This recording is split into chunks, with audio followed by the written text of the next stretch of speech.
Halo, halo, halo, halo, halo. Apa? Halo. Balik lagi dengan saya DMC. Assalamualaikum warahmatullahi wabarakatuh. Waalaikumsalam Dengan warahmatullahi Arif, para pemirsa. wabarakatuh. Selamat pagi dan selamat beraktivitas. Pagi. Sebenarnya gue agak malas podcast hari ini lah. Ya karena karena apa? Aduh. Nggak boleh males-males. Coba cerita Gak karena usah, apa? gak usah. Kita langsung aja ke agenda hari Loh, ini ya. cerita aja dulu. Gak usah, nanti aja. Aduh, ya udahlah ya biar kita jalan terus. Agenda apa kita hari ini? Ya, kita ngomongin yang bikin gue males tuh ya. Ada BI rate kemarin kan. Terus sebelumnya kan ada beberapa data inflasi dari beberapa negara. Oh iya, gue nggak catat tuh. Lu ada? Ada dong. Terus ada juga rate decision juga dari beberapa negara. Ya. Terus juga ya ada berita dari Eropa, dari China, dari Rusia gitu kan. Terus nanti kita lihat market next week, Bang Arif. Oh iya, kita udah pikirin belum tuh? Udah dong. Udah lo ya. Oke. Gue juga udah, men. Mantap. Oke, let's go. Ting dung. Ting tung. Ya, yang pertama mungkin seperti yang kita bahas minggu lalu ya. Jadi market itu sebenarnya lumayan banyak data di minggu lalu ya. Dan yang paling utama untuk Indonesia adalah BI rate. Ya nanti kita bahas, sudah nggak usah dibahas terlalu detail lah. Tapi memang pada lihat kita data kemarin itu memang ada beberapa data inflasi seperti New Zealand. Ya, New Zealand itu inflasinya lumayan meningkat lah dibandingkan forecast dari 6,9 tadinya diperkirakan naik 7,1 ternyata naiknya 7,3%. Terus di pertengahan minggu ada inflasi euro juga ya itu juga yang 8,1%, ini naik ke 8,6% tapi as expected lah. Ya. Terus kemudian ada BOJ rate ya, BOJ rate itu basically juga nggak berubah ya, masih di negatif 0,1% gitu. Nah itu kurang lebih data-data di awal minggu sebelum BI decision gitu kan. Sementara dari saham itu IHSG itu kemarin pelan-pelan naik ya, bahkan cenderung naik di pertengahan minggu ya kalau nggak salah ya Bang Arif ya.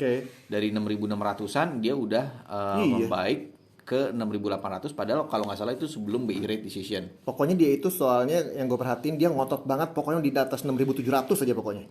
Ya betul. Terus kemudian kan seperti yang ini gue ada benernya juga ya walaupun ada salahnya juga. Oh gitu iya, nggak apa-apa biasa di ini. Kalau gue lihat kan IHSG itu selama nggak nembus 6.500 so far aman. Nah itu kemarin kayaknya beberapa 2 minggu itu tetap sepertinya nggak menyentuh dekat-dekat 6.500 sehingga jadinya dia langsung bergerak naik dari 6.600 ke 6.800-an kemarin gitu. Nah, tapi itu dari IHSG ya. Jadi dari rupiah pun kemarin mencoba menembus 15.000 lagi ya seperti biasa, tapi sebelum pengumuman BI rate itu masih cukup dijaga lah. Ya. Gitu. Tapi di hari Selasa ada yang unik ya Bung Arif ya di obligasi ya. Jadi di hari Selasa pagi-pagi ya Dim, kita WA-an. Ini kenapa nih yield begini nih? Gitu kan? Karena di hari Senin itu yield itu dibuka di 7,38. Memang lebih tinggi dibandingkan dengan penutupan minggu lalunya ya. Tapi masih range kita lah gitu ya. Masih oke lah gitu. Nah, terus tiba-tiba di hari Selasa pagi jadi 7,41. Iya. Ya kan? Lonjakan grafiknya udah lama nggak ngeliat 7,4 nih ya kan. Lonjakan grafiknya tuh jadi lumayan tinggi gitu ya. Jadi agak kaget. Nah, terus gue nebaknya apa nih? Oh, lelang. Ada lelang karena nanti kita juga bakal informasi juga tentang hasil lelang. Ternyata bukan gara-gara nungguin BI rate juga ternyata. Bukan. Jadi tapi ada langkah dari Bank Indonesia ya. Ada langkah ini yang dimana membuat Bung Dimas mungkin agak langsung terpukul. Terpukul. Jadi ternyata di hari Selasa kemarin itu Bank Indonesia jualan bonds, Betul. Karena apa ya? Di pasar sekunder ya. Di pasar sekunder. Jadi mungkin sedikit update dari minggu lalu itu bahwa kita berdua mempunyai stance yang berbeda terhadap BI rate. Gue ngaku aja lah. Belum BI rate belum deh. Iya. BI rate baru nanti di tanggal. Nah, Juli gue 21. ceritain backgroundnya dulu nih. Lu Ya. jangan jumawa begitu. Jadi Jadi orang tahu. gue cuma meluruskan. Orang tahu backgroundnya. Kan gue kasih gitu lihat dulu kan. tanggal 18 ada apa, 19 ada apa, 20 ada apa gitu. Gimana? Jadi minggu lalu itu kita berbeda stance terhadap BI rate, di mana gue melihat sepertinya dengan kondisi market tahun lalu, ke minggu lalu itu kayaknya BI akan menaikkan. Sementara gitu. Bung Arif itu dengan jumawanya bilang tetap gitu kan. Nah, tapi ternyata dari hari Selasa ini ada berita ya bahwa BI akan melakukan pembelian obligasi melalui pasar sekunder. Ya. Artinya itu merupakan langkah kedua BI dalam menekan inflasi. Ya. Yang pertama mungkin sebulan yang lalu atau 2 bulan yang lalu lah ya, dia itu menaikkan GWM. Ya. Nah, sekarang dia melakukan yang langkah kedua. Ini adalah dia melakukan bonds buying program lah istilahnya ya. Jadinya pembelian obligasi. Betul. Jadi kalau misalnya Bank Indonesia melakukan pembelian obligasi, artinya supply jadi banyak. Otomatis harganya jadi turun. Iya, betul. Kemudian tapi itu berfungsi untuk menyerap likuiditas yang ada di pasar untuk menekan inflasi. Betul. Itu memang ya langkah kedua dalam menekan inflasi ya yang tinggi. Panjang ceritanya. Ini apa sih maksudnya? Jadi intinya memang Apa sih melihat maksudnya berita panjang gitu? melihat berita itu gue lemes. Berarti ini kayaknya BI nggak iya, naikin iya. suku bunga nih. Jadi dari hari Selasa pun gue sudah agak menyerah kayak ya. Bukan begitu Bung Arif ya? Gue sebagai good sportsmanship. Iya. Jadi ya gua nggak bakal nyela-nyela lo. Ntar tanggal 21 Juli gue pas lagi ngomong nih gue celain. Oke, jadi yang terjadi adalah di tanggal 19 Juli Bank Indonesia itu jualan bonds di pasar sekunder sebesar 390 miliar. Ya, tadi kata Bung Dimas sudah benar. Komen-komentarnya banyak sih, tapi bottom line-nya memang untuk menyerap likuiditas. Nanti hubungannya itu adalah bagaimana kita ini tidak last resort-nya baru ntar deh naikin suku bunga. Betul. Gitu. Dari situ kelihatan banget bahwa Bank Indonesia ini nggak apa-apalah mengorbankan yield obligasi ini tinggi alias harganya turun.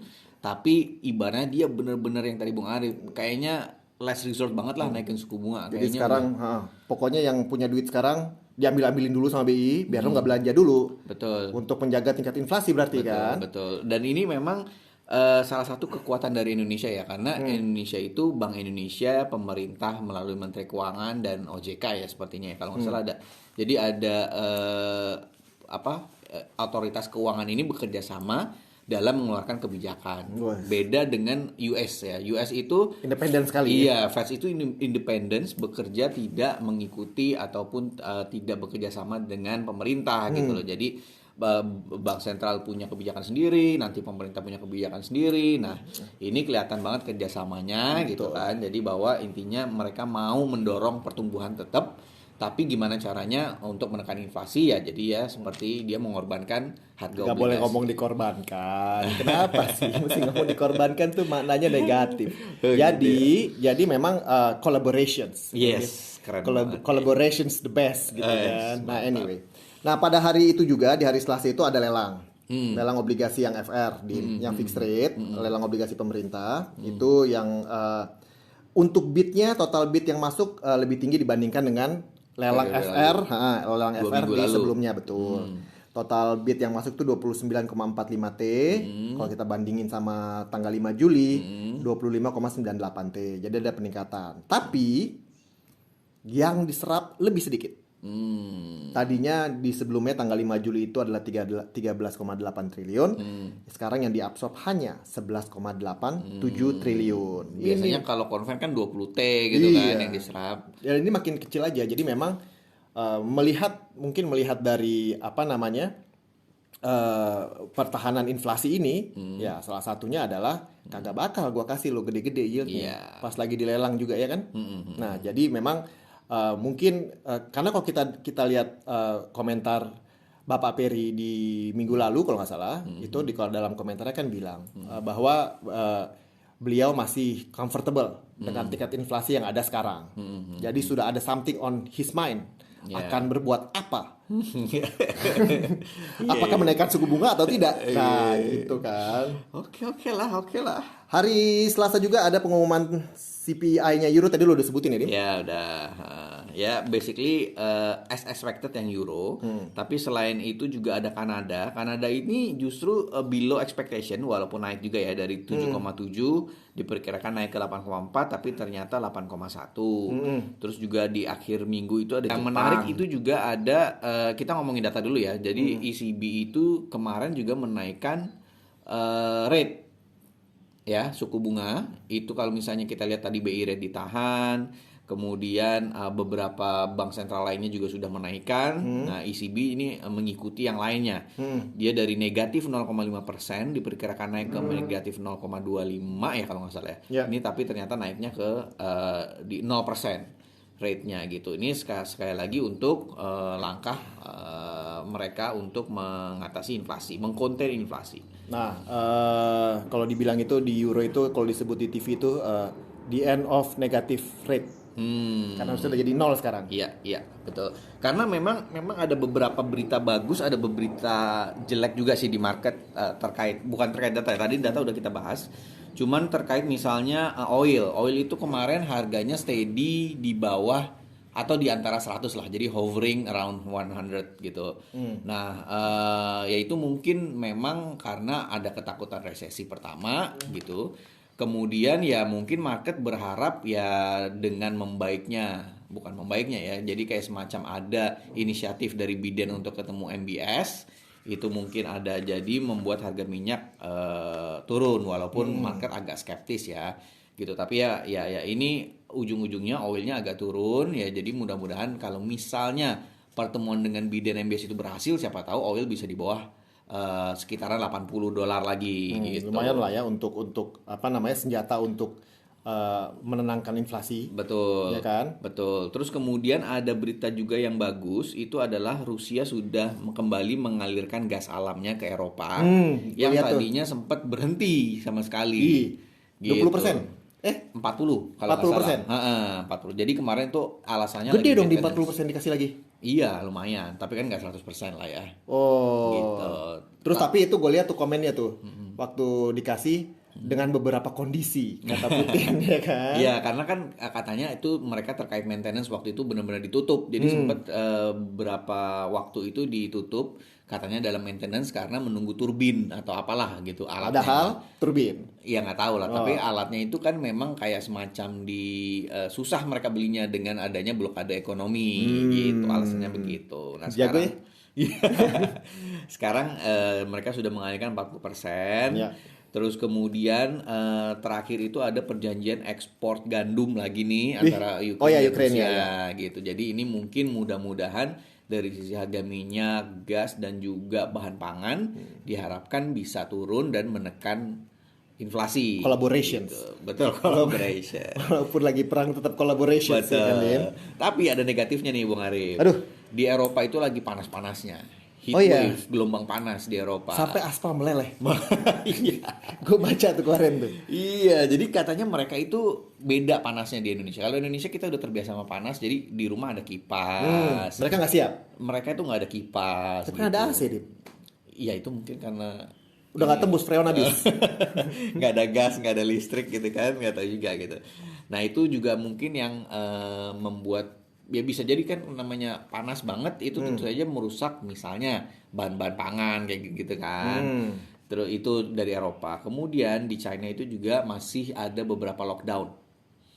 Dan juga yang paling concern itu adalah mereka itu selain propertinya yang agak slump ya seperti kasus-kasus kemarin, itu ternyata mereka ada banking crisis juga karena di ini kasusnya udah lama ya, beberapa bulan yang lalu sebenarnya, cuman blow up-nya itu baru inilah, di mana ada 4 bank itu yang menjual produk ngomongnya tuh tabungan. Wis, selling. Iya 4%, tapi ternyata kayak produk investasi lah. Wah, bahaya tuh. Terus tiba-tiba orangnya petinggi banknya itu hilang, nasabahnya nggak bisa narik duit gitu. Nah itu membuat protes lah Dan makin seru dong yang kemarin Iya. protesnya bangunannya belum selesai gara-gara mortgage. Betul. Sekarang protes begini lagi. Protes karena deposan ini nggak bisa ngambil duit. Waduh. Dan menurunkan kepercayaan terhadap banking system di China. Jangan Gitu. gitulah ya. Maksudnya kan orang-orang ini udah kerja keras Iya, gitu kan, katanya nabung. lifetime saving nggak bisa diambil, Bung Arif. Nah, betul. ini yang sedikit berita negatif lah ya dari China. Tapi knowing China yang kita memang nggak punya akses ya, dan mereka agak tertutup, biasanya tuh ujung-ujungnya end up-nya terkontain lah di sana gitu ya. Tapi nggak tahu juga lah ya. Oke. Nah, untuk beberapa cerita di pertengahan minggu itu nggak terlalu banyak sih. Sampai pada menjelang akhir minggu kemarin ya. Nah, yang gua highlight itu adalah terkait dengan yang muncul terus pas lagi nonton itu adalah perumahan di US.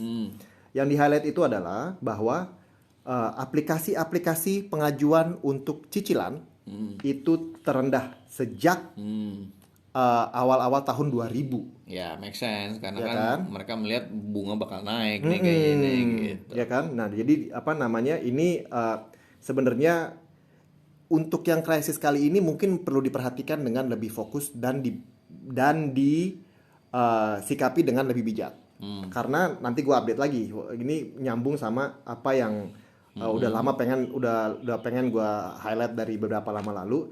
Lalu ada lagi housing affordability to drop. Nih, dibilang adalah rumah yang terjangkau itu sudah turun sejak tahun 2007 menurut S&P. Maksudnya Jadi, rumah yang affordable itu makin affordability jarang. lah, betul. Makin jarang jadi Makin ya. jarang. Jadi orang ya satu yang tadi nyambung. Nah, balik lagi sama yang gue mau cerita itu adalah ini grafik ini gue udah pegang dari 2-3 minggu lalu kali ya. Jadi di sini dikasih tahu itu adalah highlightnya itu adalah global investors pooled. Mereka itu jadi sekarang investor-investor luar itu menarik dananya di saham-saham Asia dan dibandingkan dengan waktu saat-saat krisis. Ternyata kalau untuk tahun 2008 krisis itu yang di pull out itu sekitar 20-an miliar US dollar. Nah, untuk yang di April sampai Juni tahun 2022 ini itu mencapai 40 miliar dolar. Jadi memang di Asia ini sekarang untuk investor-investor itu yang dari asing lah ya, asing itu yang di luar Asia itu somehow mereka kekhawatirannya cukup tinggi sehingga pull out stoknya itu cukup tinggi, Dim. Oke, nah kalau kita lanjut setelah BI announcement ya marketnya itu market eventually IHSG itu ditutup naik ya sebesar 3,26%. Dan rupiah itu pada saat Weekly, Dim? iya weekly 3,26%. Oke, good. 3.800 Bagus performance dong. betul. Terus kemudian rupiah itu pada saat hari pengumuman BI rate itu sudah dibiarkan di 15.000 atas. Biasanya kan nggak pernah tuh Iya, 15.000 turun, 15.000 turun. betul. Dari hari Kamis itu udah di atas 15.000 walaupun masih 15.020, 15.010 gitu. Tapi ya itulah akhirnya menembus walaupun masih di 15.000 kecil. Iya, 15.000 dan stabil, nggak yang overshoot lah gitu. Nah, itu Belum selesai. Apalagi Kenapa minggu sih lalu? kita cerita Udah- dulu udah 18 menit soalnya nih. Kita dulu BI rate-nya dulu. BI rate itu kan waktu minggu lalu kan yang lu bilang apa namanya? Iya, nggak usah naik. diomongin. Naik. Enggak, ini gue mau jelasin Iya, jelas. iya.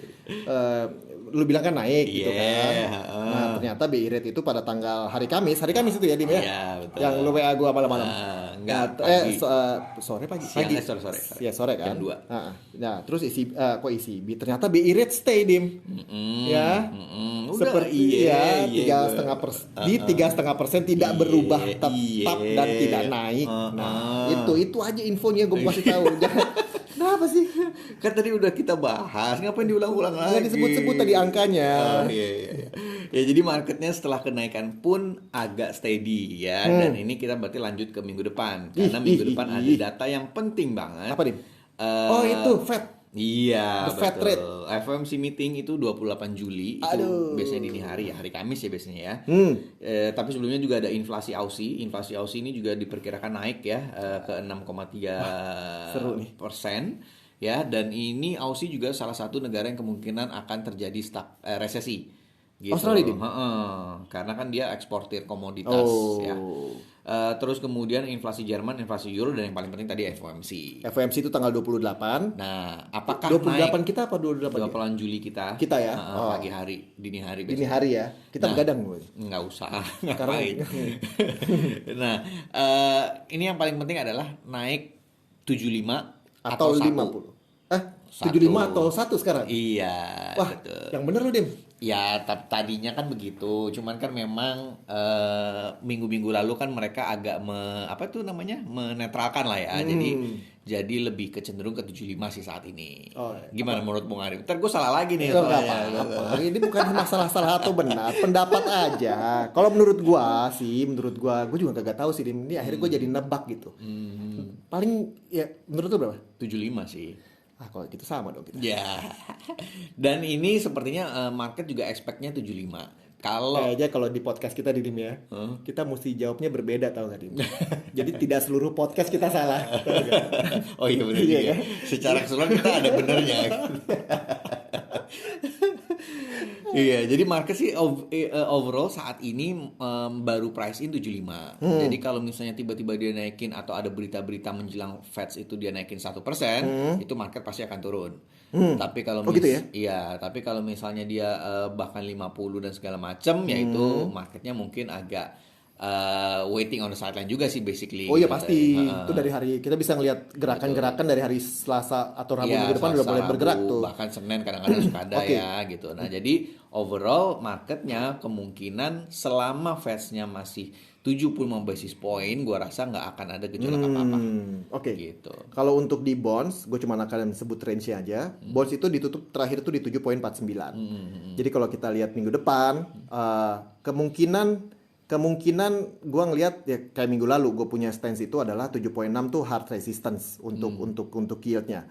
Nah, tapi untuk saat ini mungkin 7,5 apakah gue ngomong range aja lah ya. Dengan kecenderungan yield gue bilang akan mengarah ke atas. Jadi kalau gue ngelihat 7,3 7,6 itu range yang untuk minggu depan, dengan gue melihat kecenderungan harga akan turun dengan yield akhirnya akan naik juga walaupun dengan resistance 7,6. Dengan kondisi Fed-nya masih kurang lebih 75 ya. Gitu. IHSG juga gue rasa akan mencoba untuk meneruskan sentimen positif di minggu kemarin. Ya walaupun jangan expect ke 7.000 dalam waktu singkat lah ya, pelan-pelan gitu. Tapi mungkin ya bolak-balik di angka 6.800 seperti ini. Sementara rupiah juga akan berada di level 15 ribuan juga lah kurang lebih seperti ini. Selama Fed-nya masih 75 basis point. 75 basis point kita, walaupun kita akan berdua kalau salah semua salah. 75 basis point kita punya stance. Iya, betul. Tapi gue tetap akan ngambil ya beberapa saham. Seperti kayak kemarin tuh akhirnya gue udah gajian kan, borong lah dikit gitu apa yang kita bisa. Lu nggak itu Dim ya? Kalau dalam saham itu lu nggak yang jual ini terus nanti beli ini nggak ya? Iya. Lo begitu juga? Kemarin ada sektor perbankan yang udah profit taking, nah gue ambil beli yang lain ke teknologi gitu.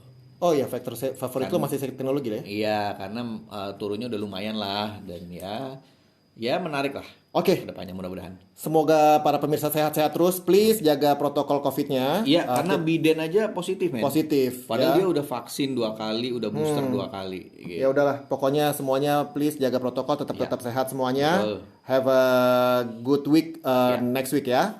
Thank you.